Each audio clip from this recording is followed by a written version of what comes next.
How should we receive someone's story? Sometimes people tell us stories that are really hard to hear, stories we don't want to know or hear. Maybe it's because what they're describing is so awful we don't know what to do with it. Maybe it's because their story makes us feel like we've done something wrong, like maybe we're the problem.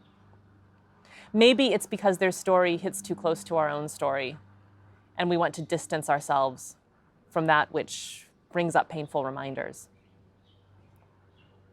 On page 71, we hear Janine's story. It's Janine telling about how she was gang raped at 14 and had an abortion. She told the same story last week. She seemed almost proud of it while she was telling. It may not even be true. At testifying, it's safer to make things up than to say you have nothing to reveal, but since it's Janine, it's probably more or less true. But whose fault was it? Aunt Helena says, holding up one plump finger. Her fault, her fault, her fault, we chant in unison. Who led them on? Aunt Helena beams, pleased with us. She did, she did, she did. Why did God allow such a terrible thing to happen? Teach her a lesson, teach her a lesson, teach her a lesson. Last week, Janine had burst into tears. Aunt Helena had made her kneel at the front of the classroom, hands behind her back, where we could all see her, her red face and dripping nose. Her hair was dull blonde, her eyelashes so light they seemed not there. The lost eyelashes of someone who's been in a fire, burned eyes. She looked disgusting. Weak, squirmy, blotchy, pink, like a newborn mouse. None of us wanted to look like that ever. For a moment, even though we knew what was being done to her, we despised her. Crybaby, crybaby, crybaby. We meant it, which is the bad part. I used to think well of myself. I didn't then. How do you receive someone's story? Janine has a terrible story, a story that no one should have to have. She is forced to tell it. But what's frightening in this scenario is the way in which her story is received. The trauma of being gang raped at 14 and having an abortion is extreme.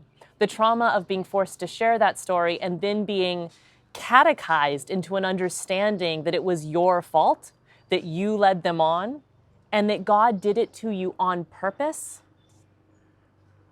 The depth of that sort of catechism is unbelievable. How do you erase what that sort of re-traumatization does? And Janine learns her lesson. That was last week. This week, Janine doesn't wait for us to jeer at her. It was my fault, she says. It was my own fault. I led them on. I deserved the pain. Is that the lesson that Janine is supposed to learn? I mean, there's so many problems that we can talk about with the way that Janine's story is received. Clearly, it was not her fault. Clearly, she did nothing to lead them on. Clearly, no one deserves that. And most clearly, God does not allow those sorts of things to happen to teach you a lesson. Ever. It's not your fault. But lots of times, this is what victims of sexual assault are told. It's told to them in really obvious ways.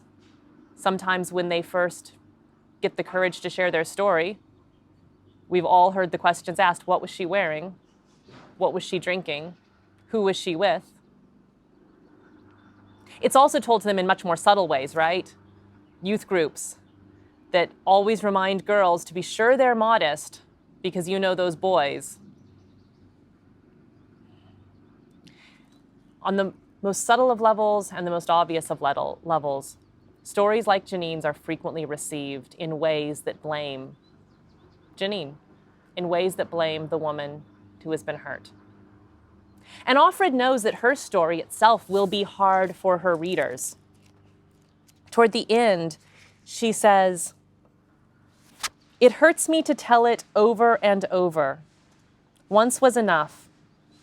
Wasn't once enough for me at the time, but I keep on going with this sad and hungry and sordid, this limping and mutilated story, because after all, I want you to hear it, as I will hear yours too if I get the chance." Why does she want someone to hear her story, knowing the risk of what can happen with Janine's story, knowing the risk of how the story might be received? There seems to be something in the telling that demands an empathetic and a compassionate listener. So who is the other that Offred is willing into existence? It might be her daughter. It might be Luke. To me, it seems that it's almost the reader. It's you. And perhaps also God. She continues, "You deserve whatever I have left, which is not much, but includes the truth." She also says this, "By telling you anything at all, I'm at least believing in you. I believe you're there. I believe you into being. Because I'm telling you this story, I will your existence. I tell, therefore you are." When people find the courage to share their hard stories, when you find the courage to share your hard story, it is an act of resistance, but it's also an act of faith, an act of profound hope, because it's saying, I think that maybe, even though I know Janine's story and I know the way Janine's story has been received, and I know the way it can just kill a person so much more deeply than just the death of the body, even though I know all that, I'm going to tell my story anyway. Because in doing so, I'm hoping that you will hear it and that you will receive it and that you might receive it with compassion and with empathy. And if you do that, if you receive someone's story that way, if you can offer your story with that sort of courage, maybe you are willing a just and compassionate listener into existence. So as you read, I want you to think about this. How will you receive the stories in this book? How will you receive Janine's story or Moira's story? What about Luke's story? What about Serena and the commander's stories? What about Offred's story? Will you blame her so you can feel safe from those things that happened to that sort of woman, as Aunt Lydia puts it? Will you blame her to survive yourself, as the women at the Red Center did to Janine? Or will you receive her story with courage? Not with pity, but with the grace and the compassion and the strength to be the redemptive hearer that Offred needs.